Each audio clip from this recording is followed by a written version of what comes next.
Okay, I will call our workshop to order here. Welcome, everyone. This is a Ramsey County Board workshop. Today's topic is the American Rescue Plan Act update on deeply affordable housing initiatives. This is just a friendly reminder that the workshop is recorded and it is live streamed on the Zoom webinar. There are no votes that will be taken during this workshop. And so with that said, let's start with introduction of the commissioners present at the table and then to the rest of the room. I am Ramsey County Commissioner Mai Chong Zhang. I represent District 6, and I'll start to my left. Kelly Miller, Ramsey County Commissioner for District 7. Josh Olson, Interim Director for Community Economic Development. Max Holdison, Deputy Director of CED. Terry Collins, Deputy County Manager of Economic Growth and Community Investment. Ling Becker, County Manager. Rena Moran, Commissioner District 4. Mary Jo McGuire, Commissioner District 2. Tara Devon Singh, Commissioner District 1. Name Chief Clerk. Casper Hill, Media Relations Manager. Administrative Planning Assistant. Megan Rashad, Administrative Planning Assistant. Rachel, you go. Lisa Smith, Communications Associate, CED. Tanisha Tribe, Community Development Specialist. Hi, Kim Hansen, Planning Evaluation Analyst for Finance, CED, and Health and Wellness. Lindsay Bernard, Policy and Planning. Laura Reyes, Deputy County Manager, Safety and Justice. Community Master, Health and Wellness, Innovation and Strategy. Rachel Warner, County Manager, Backlash. Great. Thank you all for being here. As you all know, with the investments that the county received with the ARPA dollars, we made, or the county board made, a huge investment into deeply affordable housing. We also believe that affordable, stable, and quality housing is foundational to, a foundational need to our residents, and that stable housing relieves a lot of stress for everyone, including children. They do better in schools, parents are able to stay in their jobs, and their relationship with their neighbors strengthen. And so in 2021, the Ramsey County Board moved to make a transformational investment in our affordable housing stock by allocating $37 million of American Rescue Plan Act funding towards deeply affordable housing. And when we say deeply affordable housing, that's typically those that are built at 30% area median income. Today, we'll review those investments, define what deeply affordable housing means, and also share insight from the process and key lessons learned from those investments. So thank you, team, for being here. I'll pass it on to Deputy County Manager Collins. Thanks so much. My apologies for not being able to be here this morning. My husband and I are tag teaming this e-learning day, much to the dismay of my children. So I'll just start off by saying, and we can I'll turn it over to Max and Josh here, but to say, although the pandemic obviously was extremely unfortunate and untimely for many of us, the investment, the bolus dose of federal funds that we received in this way was timely, because we had just finished up the economic competitiveness and inclusion plan, and we were able to really shine a spotlight on the deeply affordable housing units. And so to have 37 million, I mean, first of all, it's unprecedented investment, certainly for the county to invest in this degree of housing infrastructure, but to have that bolus dose of investment into deeply housing infrastructure was great, to try to take a kind of a bite out of that deficit, if you will, especially at that level of affordability, where many, communities, city partners, stakeholders, some of them said it can't be done, that we, can't invest in deeply affordable housing in this way across the county. And as we'll talk about, we did, and it kind of proved that up, if you will, so that we can continue to invest in a meaningful way moving forward. So with that said, I'll turn it over to Max and Josh. Yeah. Afternoon, Chair, Commissioners. Thank you for that, Carrie. And I imagine the three of us will team up to talk about some other parts of these slides as they come along and answer any questions. Max and I are going to run through these series slides, mostly Max, because this is a particular area of topic that he knows a lot about. But the one thing I did want to call out, and it kind of is located at the bottom of this slide, and that is just to call out Kind of on the heels of the conversation this morning at the board meeting around at least a particular investment related to Margaret Street and a home, and how we were able to kind of create a new way of working across our lines. Just to kind of piggyback what Carrie said, we were able to really do that very rapidly in terms of this rollout of this funding. So I would be remiss if I did not call out a couple of the individuals across the county who really dug in with us and were able to kind of move their side of the work. And so Nikki Smith within our EGCI finance area, she's a wonderful accountant, and we owe a lot of time and respect to her. Stacy DeAndre, and formerly Amy Schmidt, who was a county attorney of ours, supporting CED. They were very, very influential in the early stages of this work. Alex Kutza, the finance analysts, Jeanette Whitkanya, Linda Sutton, Joe Gonzalez, Kim Hansen, Katie Wallach, just to name a number of people there within our finance department. And then on the CED team, Jules Atanga, who is no longer with the county anymore. He is currently the housing director for the city of St. Paul. But he, alongside of Max, were really kind of spearheaded a lot of this work in trying to design a new program very quickly. Ann Schwartz on our team is an invaluable asset to moving these projects forward, as well as the rest of the CED team. So I just want to call out, there's a whole host of other people behind the scenes, but those are particular names. I just wanted to say, like, we would not have been able to stand up here today or sit up here and say that this was a truly success without the work, hard work of them. So thank you for letting me do that. So this effort, associated with affordable housing and affordable housing infrastructure, this effort was tied to the Tier 5, the big swings document that you had previously seen in presentations of the American Rescue Plan funding. This transformative investment into real estate market was a major milestone for Ramsey County, but was also helped to accelerate a housing type that is challenging to create. And we'll touch on what that housing type or that specific niche is when Max goes through his slides. But this work was a direct tie back to the county's strategic priority, which was at that time, it's still kind of the same way. Stability starts with a place to call home, as well as two foundational documents that CED really kind of lives and breathes by, and that's our economic competitiveness and inclusion plan, as well as our equitable development framework.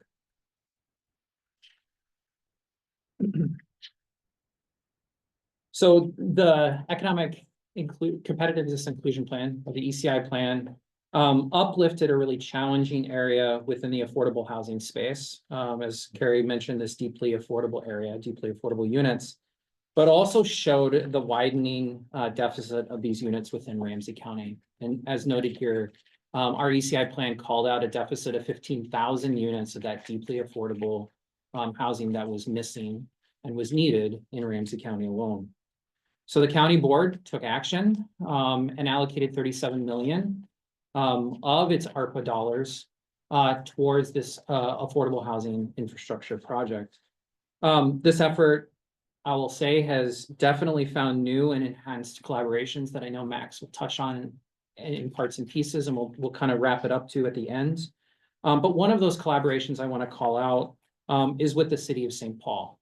At the same time in which our county board had made the decision around 37 million going towards affordable housing, they too did the same thing, which was a major push. And I don't want to understate and diminish how important that collaboration has been.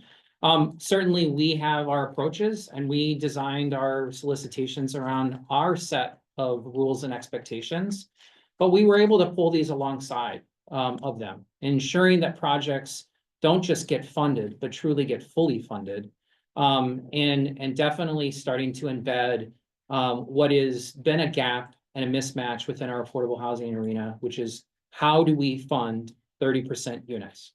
We have tools, we have, we or others have tools that can kind of lock in on projects that are 40% AMI. You're going to hear this AMI stuff later, but 40%, 50%, 60%, sometimes 80%, or even all the way up to 120. But there hasn't been really a space where, at least in Minnesota, where folks have been able to really help focus those dollars on 30%, and we've been able to do that over the last several years. And so I truly believe that we are reshaping the market. We're definitely reshaping how housing partners come to us and come through us. And just finding that creativity as we kind of add deeply affordable units within Ramsey County. So I'll turn it over to Max. Commissioner Ortega, you want to introduce yourself? Just Oh, for the I'm sorry. record here. Mhm. Rafael Ortega, District 5.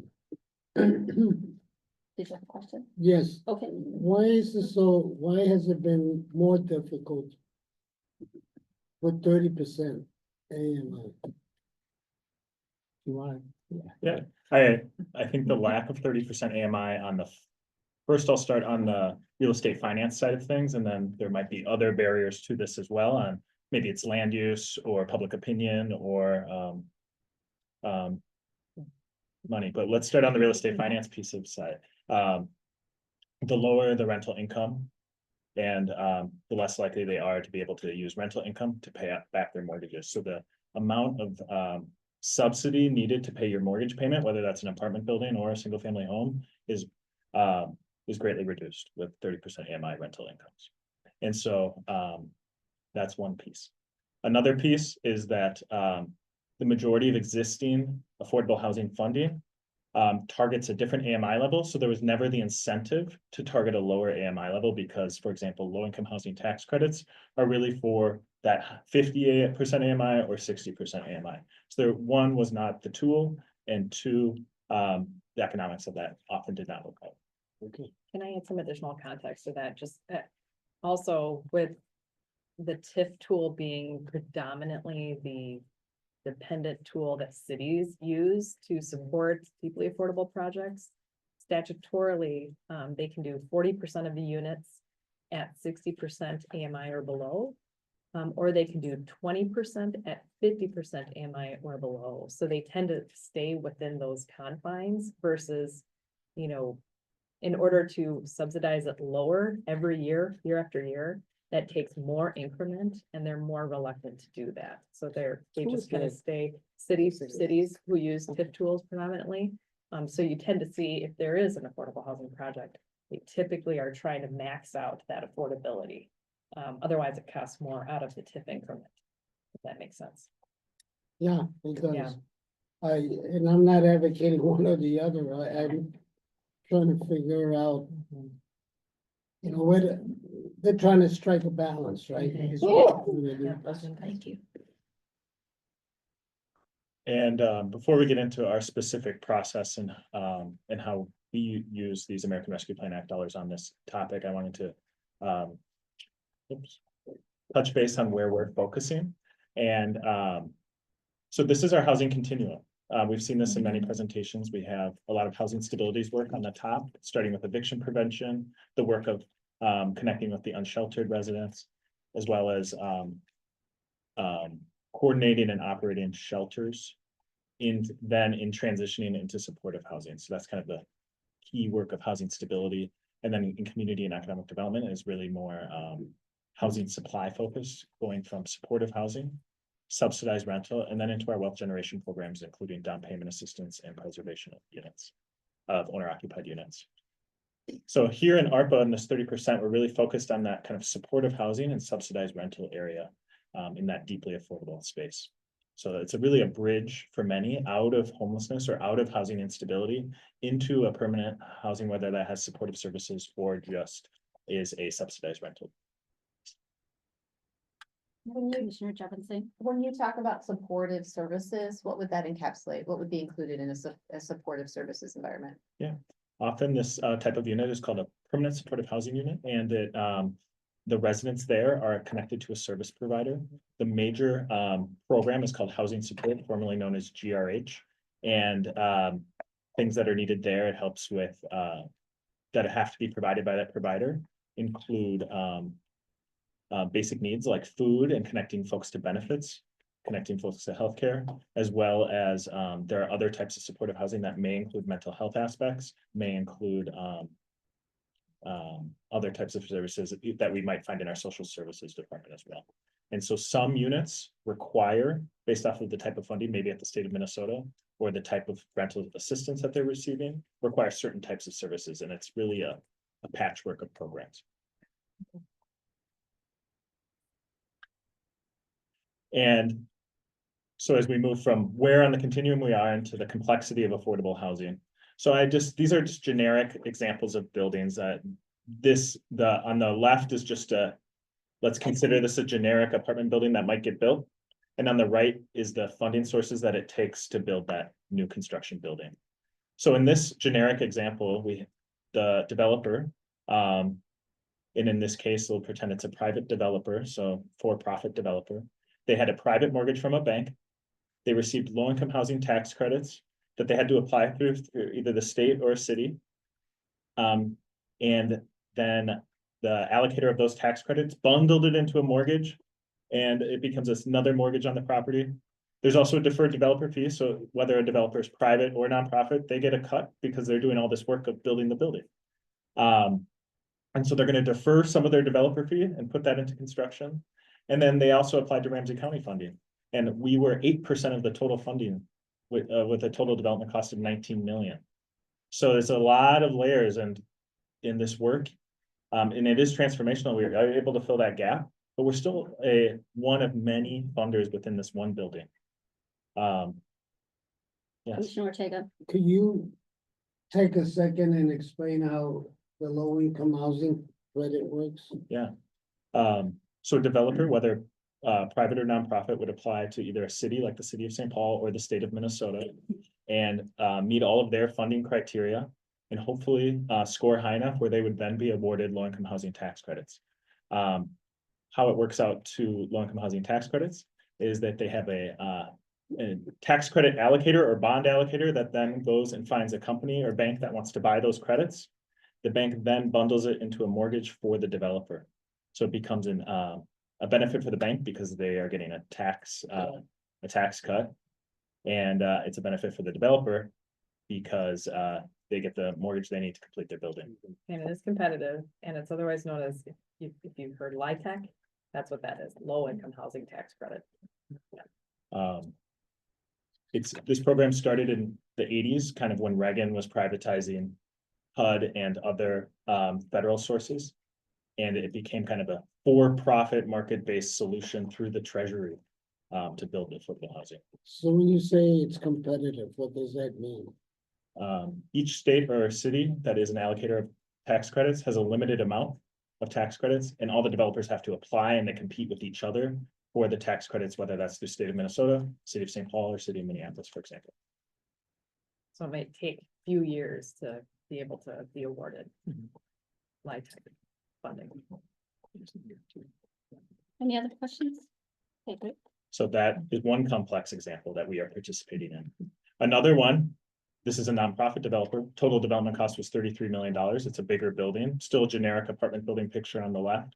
It's layering Minnesota housing loans, low-income housing tax credits, tax rebates through Xcel Energy, Met Council awards, City of St. Paul awards, Department of Employment and Economic Development, or DEED, deferred developer fees, and then it applied for Ramsey County funding. So we were 4% of the funding in that case. So total development cost of $33 million, where Ramsey County's loan was probably about $1.5 million in this generic example. So all of these things layer, they all have requirements, they all have regulations, and it takes a long time to kind of navigate, for all these partners to navigate through this and for the developer to lead that process and end with the final result. And so our process, knowing all those complexities, and as we learned as we went as well, and Ramsey County, for the first time in this time period between 2021 and 2024, being a major housing investor, both through the ARPA, but also all of our other funding sources, including the Housing Redevelopment Authority levy, our existing federal sources like Home or CDBG, which used to be the only sources available to Ramsey County, general obligation bonds that the county board approved in 2020, Those all were kind of coming together at the same time. And to ease this process for developers, a one-door consolidated solicitation was created so that they would apply in with one application, and then we would score based off of our funding criteria, which were our scoring categories were project and financial feasibility, affordability. So we really required each building to have at least 10% of units at 30% AMI, and we'll discuss what that means in a couple of slides here. And then how does it align with our strategic priorities and alignment, including the economic competitiveness and inclusion plan? And then does that developer actually have the capacity and the organizational structure to finish out this project? So we scored in those 4 categories. If they scored highly, we connected that developer to the funding source that we saw best fit that project. And this was collaborative conversations with the state of Minnesota, our local partners, city of St. Paul, other Met Council. All of this went in to decide which types of projects might that scored highly would receive the appropriate funding source. All of our awards resulted in 30-year affordability restrictions, and they were deferred loans of 30 years as well. Could you, and then Commissioner Ortega? The things like tax credit or barrier to having projects that are mixed income. Commissioner Ortega, can you repeat the question one more time? Or things like tax credits or barrier to having projects that are mixed income. I would say yes, but it's more complicated, right? Investors want to see a product that has already been successful in the past. So most folks, whether it's low-income housing tax credit or just a regular bank mortgage, they want to make sure that they're going to get their return on investment. And so that's often why we see projects that are more homogeneous in terms of income inside of a building, or perhaps more homogeneous in terms of what the amenities we see, the types of units we see, the design of those buildings as well. So how do we, because one of our values is the concentration of poverty. How do we get away from, how do we make that higher value? Because to build more housing projects long-term, you know, and maybe the board needs to have a discussion about this. Might not be, well, we know where we have concentration poverty, it's not good. So how do we reconcile? Madam Chair, Commissioner Ortega, I can take this as I know where you're headed in terms of, as, for example, major projects like Rice Creek Commons or those types of, you know, I would say, in terms of the LIHTC projects, those are financially typically one kind of income range, and financially it's the most feasible to do it that way. However, then the intention and where we need to be very intentional is ensuring that the buildings around that building have a wide range of income. So for example, in the realm of Rice Creek Commons, you may have a LIHTC building, but across the street, then you need to be intentional ensuring that you have market rate or, you know, other types of incomes reflected in a higher density community. And I understand that. I am not sure that that works. What I have seen, and is you typically take the low income building, and it's typically geographically isolated or separated, number one. And it's not the same as you walk into the one building, I make 150,000, you make 60,000, we get in the same elevator. Yeah. I think, yeah, go ahead, Josh. Madam Chair, Commissioner, I think for the benefit of this conversation and what I want to leave you with is, I think the difference that we struck here was that we were building a foundation that demonstrates that we haven't unlocked the full unlock the full ability for us to help support mixed income projects across the entire county. But we can start to embed units of at a lower income level or lower AMI level, some helping to finance those units that don't have a landscape anywhere else. So in the case of 50 and 60% units, yes, you can go to the traditional markets and you can design a project, but it's going to be pretty homogeneous, as Max kind of talked about. But it does not help the individual who's in that 30% kind of area. And so I would counter just by saying, I think what we were able to demonstrate here is that through some intentionality, some kind of creativity in the way that we deploy the funding, we're able to kind of create a little bit of mixed income in what would normally be a homogeneous project.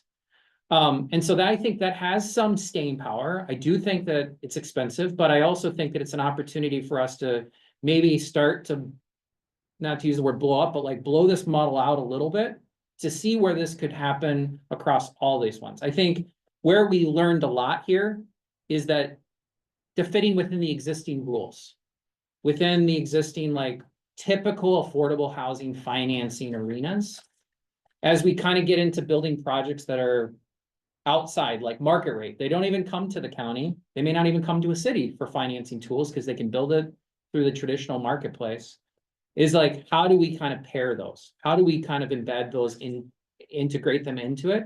So there's an incentive to the developer to do that, or how we can kind of build in more flexibility into the market. So like, you know, supporting the creation of 120% units in a project that would normally be 60 unit or 60% AMI, for example. I think there's a lot to be unlocked still. It's a really complicated space, as I think Max was trying to demonstrate through those previous slides. But I think what we were trying to say is we know this is a huge deficit, and how we've been able to kind of create units within what is normally a traditional project.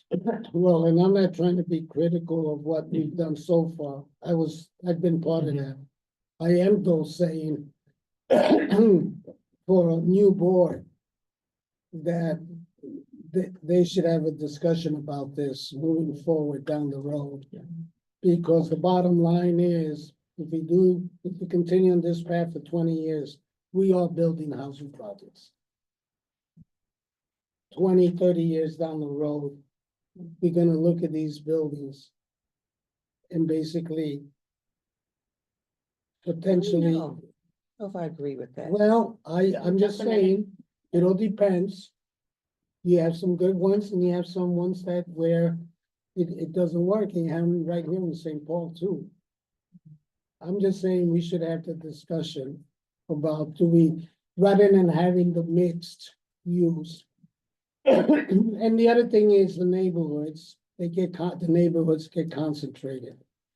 Because, and we've been trying to get away from that. It happens with the group homes, it happens with the housing. And just wanna to be aware of it. Yeah, Madam Chair, Commissioner, sorry, I just want to stress for clarity too. I think not every project comes to us with LIHTC. And I just want to stress that we do have a lot of examples of projects that have a wide range of income represented in the That's building. great, and that's And what so I'm that's, talking then about. I think to your point, it's how do you match with the right funding sources so that we don't necessarily take that off the table? Right. But that might be one product that's out there, but then there's a wide range of tools that we have available to us that allow us to drill down even deeper, keeping in mind that if you've got 30% AMI in the same building as 60% AMI, that too is a Well, great mixed. range of Yeah. income as well, so. That's great. Commissioner Moran? Yeah, so I hear what you're saying about we will be doing projects. I think what, and you can tell me if I'm not right about this, because maybe I'm probably not, but I think this is a developer's market.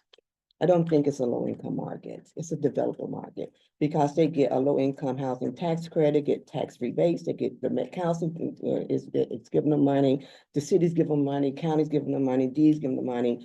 And what you find, even in a mixed income, you see very, very, very few 30% AMI in any of those developments at all. It's usually at the 60%, the minimum, the maximum, and then they go up from 60 to 80. And so, you know, it really is, to me, is a developer market. We're not really creating deep affordable housing. That is minimum because it doesn't, they can't afford to do it, right? Because it doesn't pay back, it doesn't pay their mortgage. And so if you have 100 unit, you said 10%, it's 10% is at a 30% AMI. There's 100 apartments in that building, and you may get 5 that's at a 30 AMI, right? And so we're not creating that, right? But we are really, in my mind, we are really subsidizing developers to do something, right? And otherwise they wouldn't do, because it doesn't pay to do it. And what I'm hearing from this conversation is that in the traditional realm of affordable housing, there had been limited tools. But with our ARPA investments, we've been able to like make an impact with focusing on the 30% AMI, where we have seen some diversity in the housing units from the 60% to 30% AMI, and then even upwards. Well, I wouldn't say impact, but we have done something. Yes. And commissioners will get into the impact in terms of unit count, and, all of that, and we'll talk more specifically about AMI levels. Yeah, yeah. The next slide. Can you go, yeah. Just quickly on this, a generic building, this developer started their journey of collecting their financing, thinking they were only gonna do a 60% AMI unit building. But they realized construction costs had escalated in this period. They needed to come to Ramsey County. They were willing to change the building to meet our funding requirements, and thus included the 10% of units at 30% AMI. So if it was 100 units, I think this was a 60 unit building in my mind. There would be 6 units within that 60 unit building that would be for folks making less than $26,000 a year. At 30%. Yes. There's something, I think it's the other slide around the process. Did you go back? Yeah. So what do you mean by resulted in a 30-year affordability restriction? So Can you talk about that? yeah. So we're saying there's a series of legal documents that go along with our award.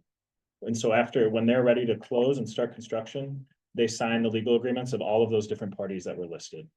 For our awards, it required a loan. We were loaning the money, as well as a declaration that was put on the property that said that those units have to be 30% AMI for at least 30 years. And at the end of that term, they either have to decide if they're going to repay the loan and end the affordability restrictions, or ask us if we're willing to extend that to continue the affordability restrictions, because maybe they're going to refinance and rehab the unit at that time. So that is the result of the 30-year affordability restriction and the loan. Do they? Is it typical that they renew? Do they sell the building after 30 years?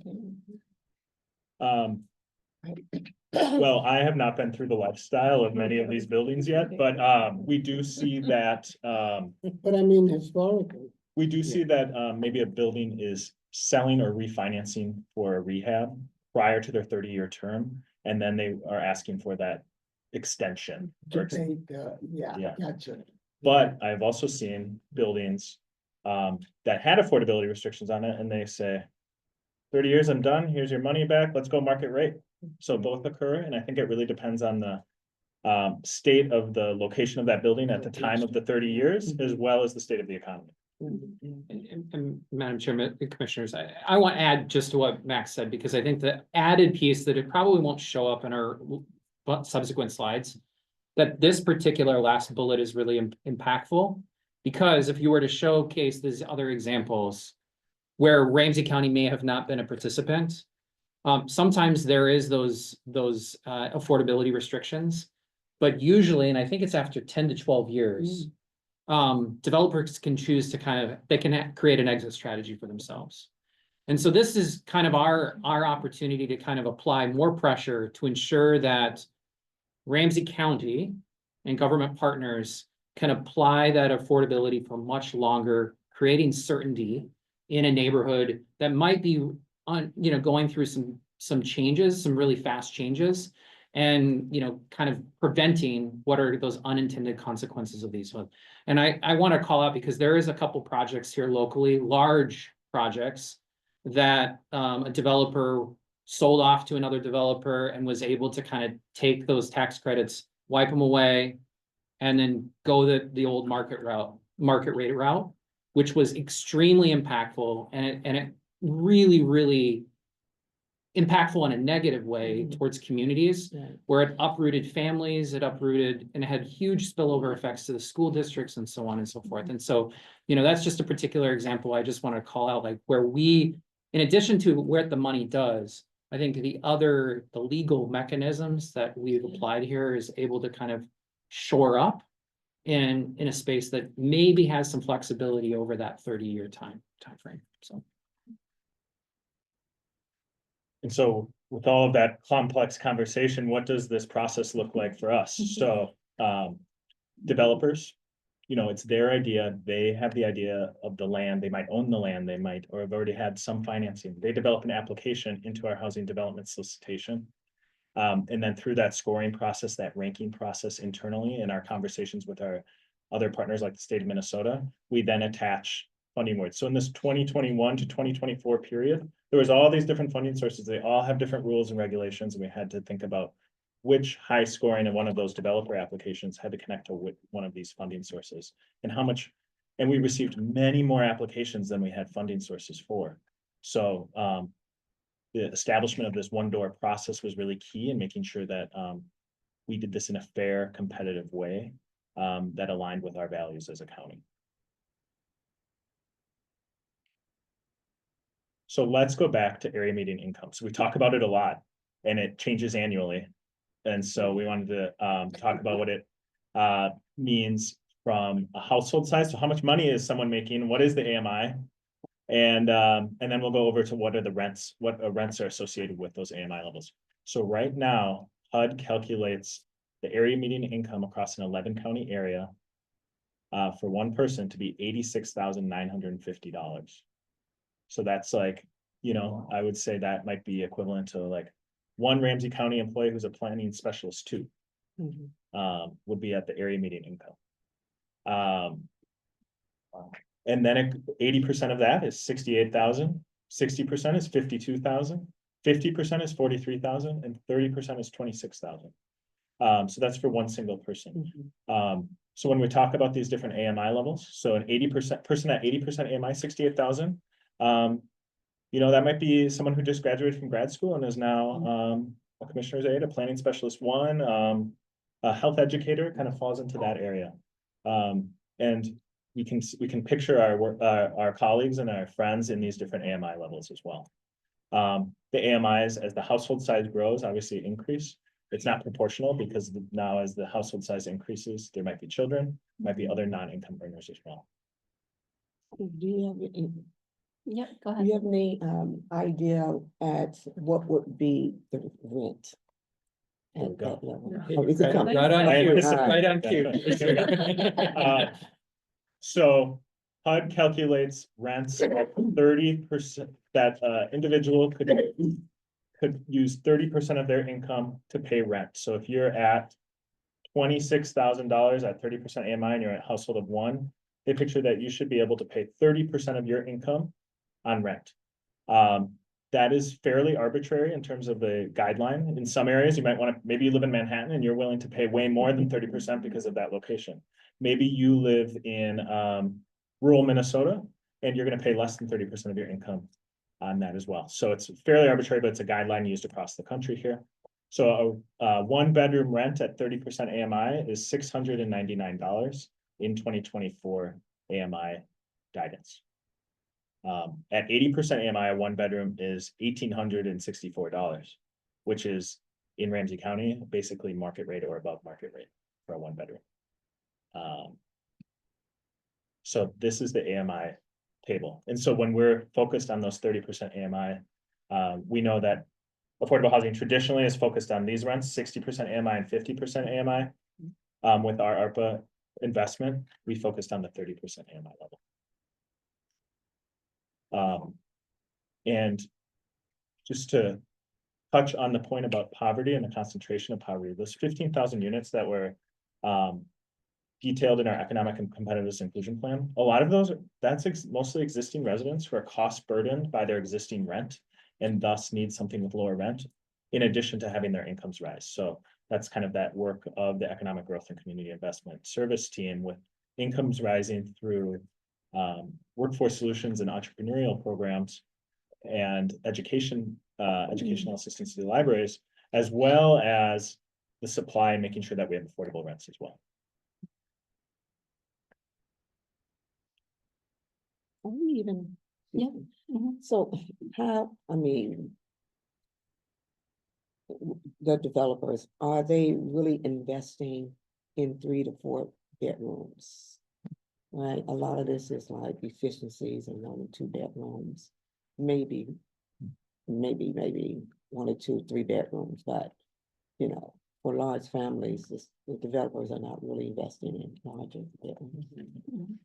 As we go back to our housing development solicitation, someone proposing large bedroom units may align more with our strategic alignment, because we know we have a lot of families in need in Ramsey County who are connected to our services. So someone proposing those large bedroom units may score more highly in our housing development solicitation. But again, they are the ones proposing. So if none of them are proposing Right.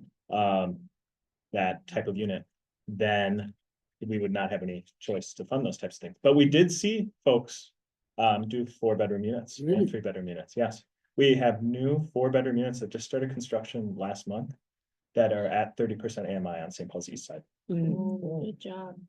Yeah, that's amazing. It is amazing. Is that at Hillcrest? No, is that at, no, it's at No. the old Hillcrest. One of our a developer who participated in our emerging developers training program applied to our regular housing development solicitation and was awarded American Rescue Plan Act funding for an infill project of a 6-unit building just on 2 single-family lots on the east side on Magnolia Avenue. That was outlaw development, and they included all large family units because they recognize that need in their community. Wow. Great.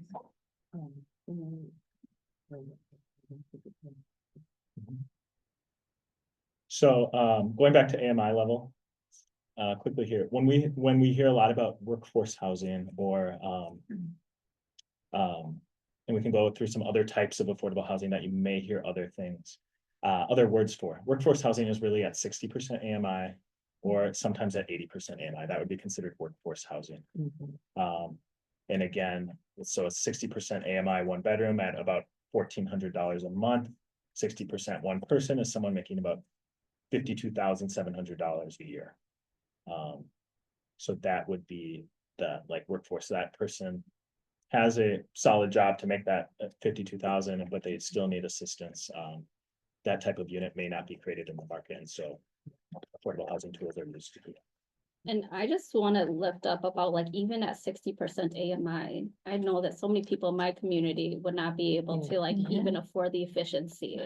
And that the stigma around affordable housing is just so antiquated that, it's only for those people, right? When really it's no, affordable housing should be for everyone, right? And right now, we are feeling that stretch and that pain of even just getting affordable housing. Yeah. So as we think about this process and in the context of all those other funding sources and in terms of those AMI levels, let's talk a little bit about our impact with this ARPA investment. ARPA funds were awarded to 24 different housing development projects between 2021 and 2024. Some of those are completely built. People have moved in and residents are in them now, paying $699 or for a 1 bedroom, for example. And some of them are under construction and some of them have yet to start construction yet. So they're in a variety of states right now, but 24 housing development projects between 2021 and 2024. Across this whole period, when we think about all of our funding sources, including Housing Redevelopment Authority, and State Affordable Housing Aid and HRA Levy, we made 76 awards between 2021 to 2024 for housing development projects. So that's about 1/3 of our housing development projects in this period were ARPA funded projects.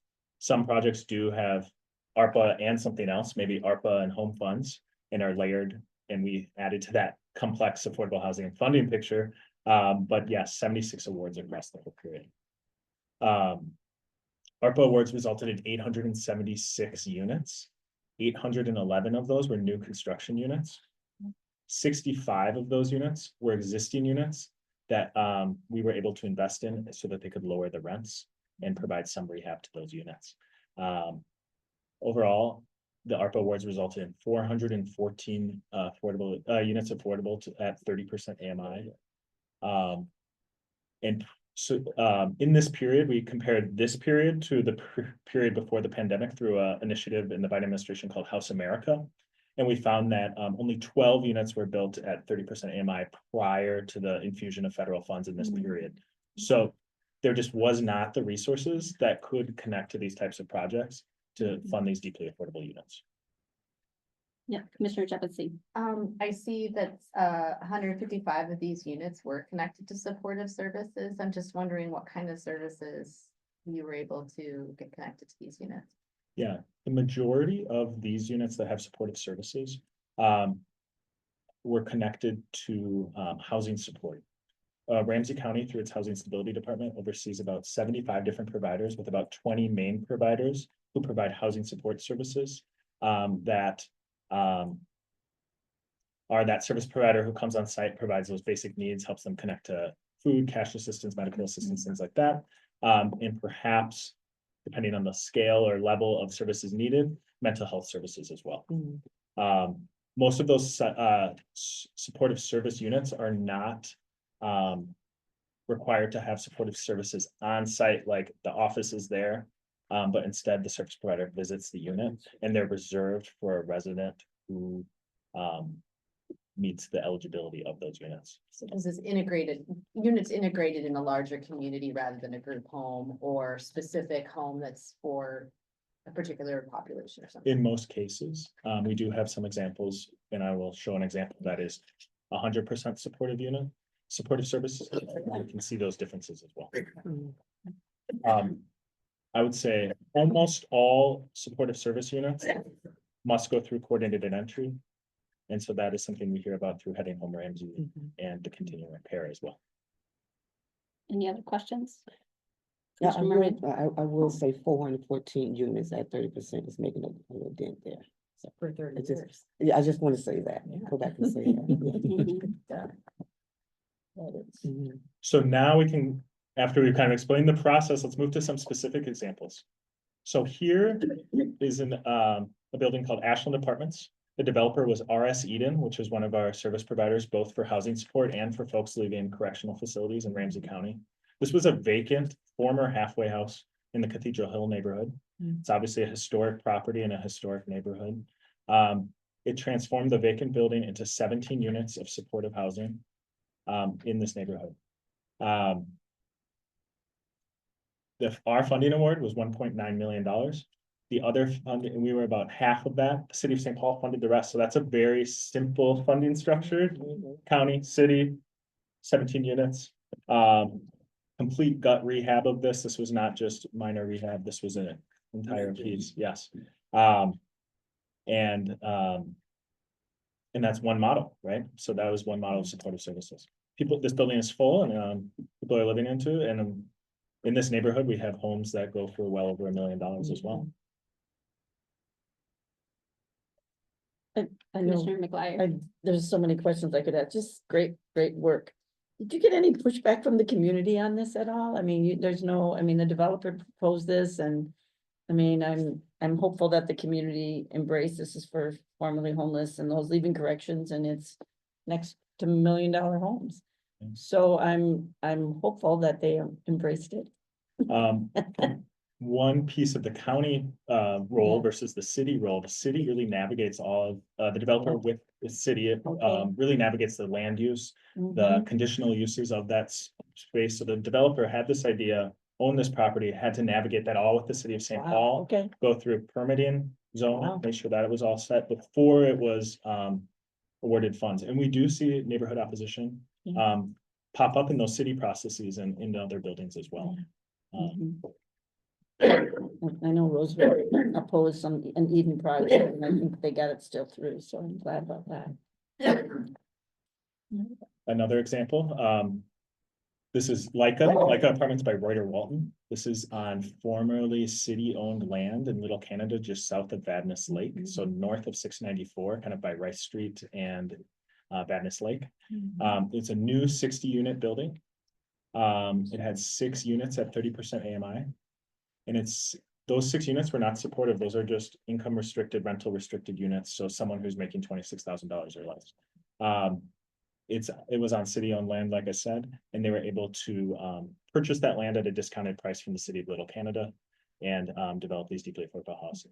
It actually resulted in 2 more Reuter Walton buildings in Little Canada because of this partnership with the city. And even on this piece of land in particular, they built almost an identical building in a later phase that also had 60 units with 6 units of ARPA funded 30% AMI. And if I could just Yeah. clarify, kudos to Little Canada for doing all of that. It wasn't Roseville that opposed it. It was some of the residents in the area. I said Roseville opposed it. Roseville did not. It was just some of the residents. So. I have a question about this one then. Are the rest of the units market rate or mixed? This is an example where the developer went in thinking it was going to just have a tax credit building and just do 60% AMI. And then realized that costs had escalated in this period and came to Ramsey County to help fill the remaining gap and move the project to meet our county's values. Okay, so 60% AMI and 30% AMI. Okay, great. Madam Chair, Commissioners, I do want to stress that as part of the application process, we do require the applicant to demonstrate that they have municipal support. And so, most of these have city funds in them, or many of the project, if not all of them, but you do have that partnership with the city to try to avoid what you've just described in this kind of, well, our community doesn't want that project. It's coming together with the city to make this project happen. So that's the way to do it. been a really great part of the process. Yeah, thank you. So what did we learn? So Ramsey County has really transformed into a major local investor of affordable housing. We are on par in level of investment with the city of St. Paul now. The state of Minnesota meets with us regularly, knowing that we could also become a source of funding to help fill some of the funding gaps in the projects that they've already funded. We were able to leverage our county funds with other sources to create greater impact. So we saw that one of those buildings in that generic example is $33 million total. If we weren't leveraging funds, we would have only funded maybe one of those buildings or 2 of those buildings because we had $37 million. But because we were able to leverage all these other funding sources, we were able to have a much larger impact and create those additional units, those 800 and something units that we discussed. And in that, we learned to align our funding with other governmental application cycles. So Minnesota Housing has an application cycle. Minnesota Management and Budget has an application cycle. City of St. Paul, Met Council, Deed, they all have application cycles. And we're able to layer and align as best we can with their funding cycles as well. Oh, yes. Can I ask a question regarding that? So do you, does them getting awarded from other funders also help play a part in our decision making as well? So who other funding sources we're gonna be in? In that kind of financial and feasibility category, there's kind of 2 pathways there. One, our funding applications, our awards occurred before the Minnesota housing application, so that developer could go into that application with our award resolution to show that they already had committed funding. So to hopefully make them more competitive in the state cycle. Often, maybe a project was already really competitive in the state project and already had their award, and just costs escalate or something happened where they needed a little more money, then they were able to come in, and it showed that they had that project was definitely feasible. That project was financially feasible because most of the funding has already been awarded. Thank you. And these are new. So again, these are all new partnerships with cities, counties, state agencies, and industries. Folks now, developers, governmental agencies, nonprofits come to us and say, hey, we're thinking about this. When is your funding available? What are your goals with your funding? So they're starting to kind of think about that as they're developing the idea for their projects now as well. And the affordable housing industry was able to meet our county needs, right? So they were able to say, you know what, I can add 30% AMI units for the examples we just demonstrated. And generally deeply affordable housing is possible in every district. There was at least 1 building in each commissioner district with ARPA funds. So we saw a cluster of buildings in Maplewood. We had one in Mounds View, Lauderdale, St. Paul, Little Canada, there was across the districts of our county. Just dwell there for a second, Madam Chair, Commissioners. What Max said is, I think it's really important because I remember when we first started this process, there were a lot of doubters. Yeah. A lot of doubters that one, the market's not there for this. Why are you even hanging out in this space? Two, it doesn't work in suburban Ramsey County. And we've heard both of those themes continuously, but I will tell you, in both cases, they've started to come down.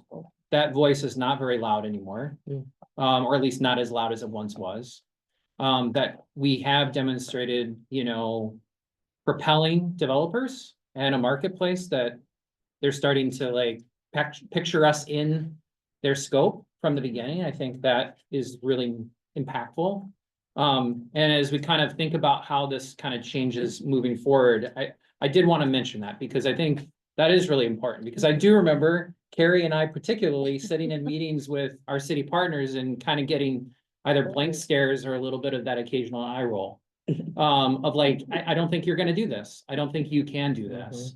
But 37 million is a lot of money in this arena, and definitely when you pair it with other partners, I think it definitely swayed and has moved folks towards this. I think, we said this at the beginning, but I want to, we've really built our collective capacity across CED, but also across our entire organization to grow and swell with these project awards. Max, pointed out 76 awards, 76 awards that every single one is fundamentally different from the one before. Some are big awards and some are small. Some have, the developers' staff are super sophisticated and they're able to meet timelines, they're able to meet certain things, and others, it takes a little bit of time and effort with them, got a little bit of hand-holding to get through that process. And so I just, I think that is a particular area that we've been able to kind of build some of that muscle memory that I think is going to be helpful as we kind of move to the next stages in, Ramsey County's affordable housing, trajectory here, in terms of like, how do we work with developers in a proactive way?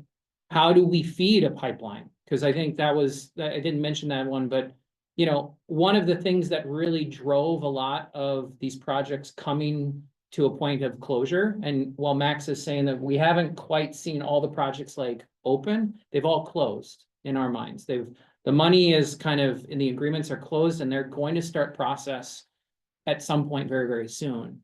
And so, we were able to kind of deploy that money relatively fast in the grand scheme of things for affordable housing projects, like very, very fast. We were able to do that because we were able to pair up with projects that were kind of ready to go. And so I think it kind of, now that the money starts to wane on the other side, where we don't have $37 million right now, what do we do? And how do we build a pipeline of projects that are always competitive, always coming with creativity from the get-go? And so I think it's on us, it's on our partners to kind of help, for us to work on that. But I think we demonstrated our ability to like turn on a dime when necessary to kind of help support 76 projects in 3 years. And for an individual who's been in this department for a while, that is a massive amount of projects, because in 2019 or before 2019, we moved about $2 million a year in the form of environmental response fund, CBG, and home projects, which was probably close to 6 projects on a year in, a year out basis. So we've been able to certainly swell our team to meet that need, but able to do it with a high level of capacity and abilities and such. So we still have some opportunities to kind of continue to streamline that process, make it easy for folks to move through it. It's not just about us, it's about, the projects that are coming through our doors and helping them go through that process. I think it was mentioned before, and I know Commissioner Chub and Singh, you asked these questions about service providers. I think this is an area where of continued work with housing stability, where we certainly kind of, if I was to go back to that housing continuum slide, where we kind of met a match, it's just kind of on the edges of that supportive housing side. As we kind of move more into that middle of that continuum, how we can kind of influence. Because there's a different pot of money and a different pot of resources that sits on the other one. Not always the easiest, not always the most straightforward, but how we can kind of pair these and fit new money, creative money, local money into that process is going to be really, really important. So the one last thing I'll just add to it is, you know, we will be coming back to you in another board workshop to talk about housing sales tax, where we want to touch on this, where this starts to kind of bleed together a little bit, where we can continue to invest in that. And then the last thing I'll just say is, I think what's fundamentally different from where we started, even in 2019, is that, you know, while we were infused by a lot of federal funding here, we've been able to build in a lot of local money where it has even more, you know, creativity, more ability to kind of be impactful, you know, to meet our values than we were, you know, even through this last 3-year period. So. Commissioner Jevonsing. I appreciate the calling out of the different pots of money and the different ways of looking at the housing continuum. And I'm excited about the lessons learned from this. One of the questions that I have in general is the idea of when we look at supportive services, there are maybe services that are more temporary or transitional as somebody's going through into their first home ownership or other kind of financial development. And then there may be some ongoing supports if it has to do with a disability or mental health or other kind of things that are going to be an ongoing support. And just being strategic in how we think about developing projects that are looking at both of those pieces, right? So that's something I'm curious of, because I'm wondering when we look at our issue around the housing continuum from our unhoused to the folks who are perhaps being housed in other kinds of our Ramsey County or other support systems. The idea of, you know, what would be the difference between the demand for specific types of supportive services versus the supply that we anticipate being able to plan for in the future. You know, and that has all of those pieces that you were talking about, not just the braiding of funding, the political will and the neighborhood support, but also how are we developing and investing in the community support providers that are going to partner with those housing units to provide those services in an ongoing and meaningful way. So that's a big topic, bigger than this, but I just want us to be thinking about that in all of this because it sneaks up on us, right? As to why people aren't being able to avail themselves of market rate housing is not just paycheck. Any other? Oh, Commissioner McGuire. Thank you, Madam Chair. I just, as someone who's only, I feel like I'm still sort of new, but I've been on the board 12 years, so this is my 13th year. But when I first got here, and Commissioner Ortega will appreciate this as well, I would ask, because I would get people from the community saying, we need housing, we need housing, we need housing. I said, well, we don't actually do housing at the county. We just do, you know, the funds, the environmental relief funds, and we do some CDBG, you know, to what you just were talking about. And Josh, and it's just been so phenomenal to see this work that you've done. You have taken this entire issue area. We've got a department on it. I'm going to credit the three of you sitting there. Carrie, you I think were our very first to really pull this whole economic development and housing department together, and have just done such phenomenal work. So for those of you new here, this is new for us. This is amazing for us to be in this place of doing all this incredible work. Like, it's totally miraculous and transformative that we have come so far. And thankfully, we did get some federal dollars to help with that. But you're right, you really put together a lot of funding sources to maximize those dollars. And unfortunately, we're not going to probably see those dollars again for a while, although many of us are going to keep fighting like heck for them. And we've got partners in Washington that are going to help us fight, because of the stories like you've just given us. We're going to use those You know, when we talk to Washington to say, we still need these dollars.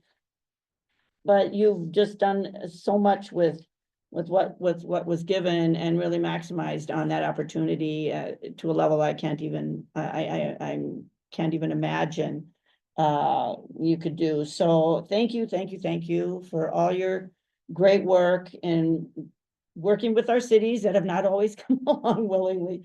And just now they're, you know, because you've demonstrated what you can do, are gonna be more open to this work. So just can't thank you enough for demonstrating this great work and really providing this crucial, you know, resource of housing to our community. And so I just wanted to recognize that we've come so far in a relatively short amount of time, and just want to thank you that have made that happen. So good job.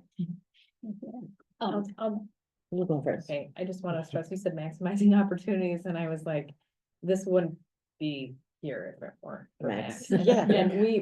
Yeah, Max. Well, I'm thanking And I yes, just- I'm I- thanking I- you, I yeah. can't Max, True. thanks, articulate thanks, Max. the body of Yeah. work that this has Yeah. been. Yeah. And you talked about CDBG and home but it Mhm. hasn't just been that, it's been also putting together this consolidated way of funding is not an easy lift. No. It is a significant, it's a lot of work, and Max was well positioned to figure it out, so I'm as terrifying as it is that we're lacking the housing infrastructure that we need to support our community. We have a great leader in Max and Josh and others and everyone in the room to be able to come together to build a coalition to figure it out. So I just want to tip my hat. Yeah, Yeah. thank you. Yep. Absolutely.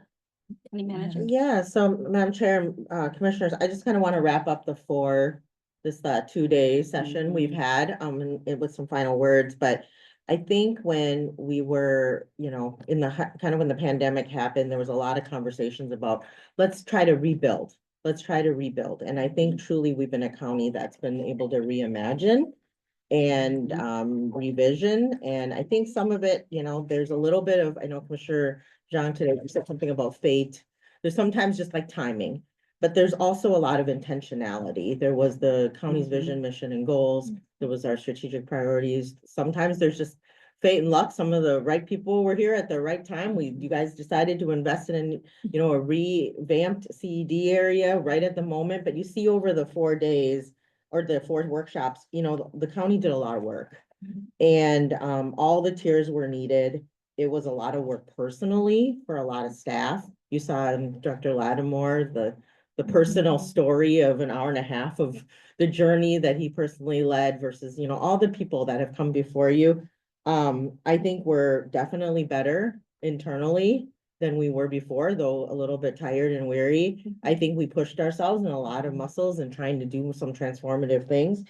And we really became leaders in our community in terms of, I think at the state, when people are looking for things, like when you hear about public health and the Trusted Messenger program, they took that program and now they have MDH programs about Trusted Messenger. And, you know, the work around the driver's license, like the state was asking us how to leverage some of that. You hear the work of Max and of the different teams. So I just think we should just take a moment to really pause. I love the words about creativity, innovation, nimbleness.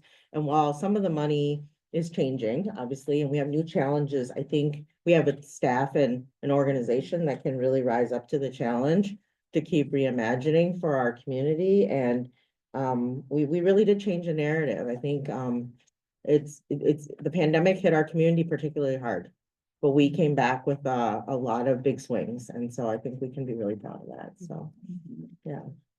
That's awesome. I want to give you.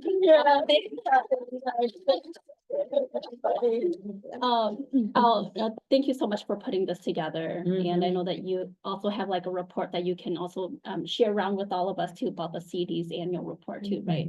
That I think it's really important to the broader conversation that we have about where we've been investing, where we want to go together in this next iteration of not having this type of investment anymore, right?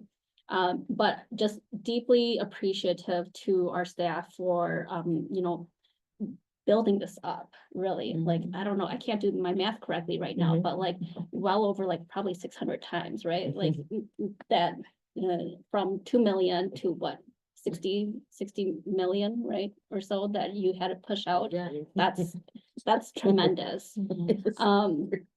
And what I will say is that, coming from the city, like, absolutely. The city was like, where's the county at on affordable housing? And that was the response I heard to Commissioner McGuire. No way, Um, that can't be the answer. They aren't there. But this is huge. It's, we are a leader in this space, around affordable housing, and you all have really transformed a new normal. When we do presentations at the other cities' HRA, it's no longer, do we need affordable housing? Mhm. It's like, are you sure you wanna like invest in, how do we continue to invest in affordable Mhm. housing? So that is the new norm now, that's something that the city expects of us, is that to continue to Yeah. invest in, affordable Mhm. housing and to be partners there. Mhm. Yeah. So thank you, And- great job. And Madam Chair, I just want to thank you too for all the work that you've done in your committee and the committee, and then you're visiting all of the cities, like I was there when you visited Roseville, and it's amazing that, and that personal connection and really Mhm. helping those cities along with some of their concerns, and Yeah. I mean, all of you, Max and Josh and Carrie, who've been at our cities, I know you're all making all those visits, so just thank you all for making those connections and, you know, making this possible, so thank you, Madam Chair. too. I just have one follow-up question, which is kudos to all that's happened and on this sense of accomplishment and learning and like transformative work that's happened within your department, knowing that times are changing, that this one-time infusion is past and now we're looking forward. What do you want us to be thinking about for your future work? You know, if different dollars may be delayed or reduced, given, you know, things that are happening at the state and the federal level. As our economics change, you know, and now that you have this capacity internally to be an assistant to future developers who want to invest in our communities and to have a greater sense of partnership with our municipalities, what would you like us to know? That would help you continue the work going forward now that we're in these changing times. I think one thing that has been really key in this whole process has been the flexibility of the dollars. Mhm. ARPA was extremely flexible. Housing Redevelopment Authority remains flexible in terms of what we're able to bring to board. And local affordable housing aid at the state level remains flexible. At the state level with local affordable housing aid, the addition of admin as an allowable expense will take burden off of our Housing Redevelopment Authority and any general levy sources as well. And so I think that flexibility remains key. And then I think taking this breadth of work that has occurred with CED under the leadership of Josh and Carrie, and thinking about what examples of what types of products do we now have as a say, no, this can happen, this is real, and investors, you should be able to look to this model now to say, this could happen in your community and with your financial institutions' dollars, and you will get a return on investment with that. And so being able to continue to share those unique products that were built in the last 3 years and the people who live in them, right? So these are real people who live in these buildings now. Madam Chair, the Commissioner, the only thing I would add is we may not be able to run as fast as we have over the last 4 years. We'll still, you know, deploy every penny we can get for purposes of affordable housing production. But we may need to go from a sprint to a jog over the next, we'll say, 4 years. And We're hoping just, yeah, no.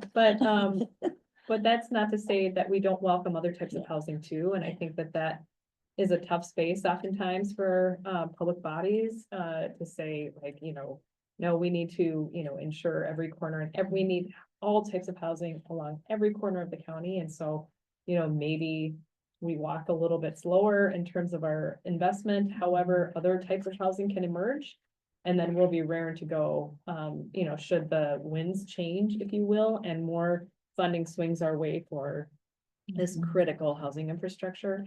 And so I think just keeping mindful of all housing is good housing, I think is also an important narrative, and that we will also kind of, turn over the couch cushions to make sure we're deploying every cent we can get. It sounds as if you learn how to use the cents you do have, leverage them as best you can, so that'll always be helpful. If I might just close by just saying, this is a moment certainly of celebration, but, as a person who likes to look at data and dwell deep into it. We made a serious dent of 800 units in what might be a deficit of 15,000. So it's a moment of realization that we still have a lot of work ahead of us. And I don't want to be the person to bring down the room and bring it up, but I just want to call out that this need is still there. And I think the thing that worries me most at night is the hole in the bucket. That we're pouring in a lot and we're trying to do our best to create, but we're losing a lot of, we're losing projects that might be affordable and then they slip through. They don't come to fruition. Or that, we just keep, it's just the hole in the bucket of like missed opportunities, missed ways that we can invest and create 30% units in this case, or just affordable units across the board and across the entire county. Because as you noted, and you all saw within the AMIs, I think you can pretty much find AMIs in every single community within Ramsey County that contains all of those. And so this is not an isolated thing. This is not a St. Paul thing. This is not a neighborhood in St. Paul thing. It is truly across the entire county and across the entire metropolitan area. So I think for me, I think we're gonna need continuing to see that support and want that support of we're still trying to tackle this bigger problem, this bigger issue. We're still in a crisis. And we're still gonna fight, but we might just not have these big infusions where we have to sprint out the gate with, that we're going to be having the opportunity to be really impactful with some projects. So it takes some time to really think about the big ones. And we've got some really big ones on the horizon, so that's exciting. But I just wanted to, sorry to bring that downer moment, but I do think it's important when we look at the data. Because otherwise we would have been like 3 units in 15,000, and now at least, in the hundreds, which is a moment to be celebrated, but we still have a long way. It's not a downer thing to state the challenges ahead. I think it just keeps the work in front of us. The opportunity. And then if I could just say one Yeah. more thing, I'm Mr. sorry, I McBride. know, but we've been talking a lot about us moving into our Association of Minnesota Counties Legislative Conference, and then our NACO, our National Association Conference, and we're all gonna be talking to our policymakers at state and federal level. And I think these are really good words to think about. I'd say if there are 2 words that we talk about at the counties at both state and federal is direct and flexible funding. This is, if I could say 2 words that NACO and AMC stress, it's we need direct money and we need it flexible. And so thank you for stressing that is what we continue to need, and we will continue to fight for that, which is what we're going to be doing next week. And we'll be taking these examples that you've given us to stress to them how important this is. So just thank you for that. And we're going to just keep working hard to bring these issues to all the people that can help us make a difference in this area. So thanks. Commissioner Moran. So I know there may be some challenges as we think to the future about what this can look like, but we have been able to make a dent in the work that we've done. Could you do a 1-pager, kind of like the success and some that we can share with our, colleagues, locally and at the federal level? That's great. We have some plans for that. We just haven't moved on it as quickly, but we do have some resources we want to do that. So Okay. we'll make sure that happens. Okay, just the main points. That's Yeah. Yeah. Yeah. I kind of just want to Commissioner say Miller? one thing, thinking of housing, we just had that wonderful WIB update this morning and how they both relate and how if we can't build affordable housing quick enough, or if we can't continue to make the dent quick enough on building more affordable housing units at 30% AMI, how do we get our residents to increase their income so that they can afford these 60% AMIs with the great programs and services that we have and that we're offering? Like, look at what you guys just created at the county to help, you know, people with connection to jobs and furthering their education. So I think it's not just only on you guys to Yeah. figure out, but it's like it's a whole Absolutely. ecosystem that we have to Yep. connect together. Yeah, well said. Very good. Absolutely. Well, thank you so much. As you all can hear, like our board here is super supportive, super supportive, and just very appreciative of all the work that has gone into this and also the work that we will continue to together. Thank you. Thank you. Good job. No, it's a good segue, because I'm gonna give you a little I- bit of teaser on the Yeah. next, in the next hour. I saw that, yeah.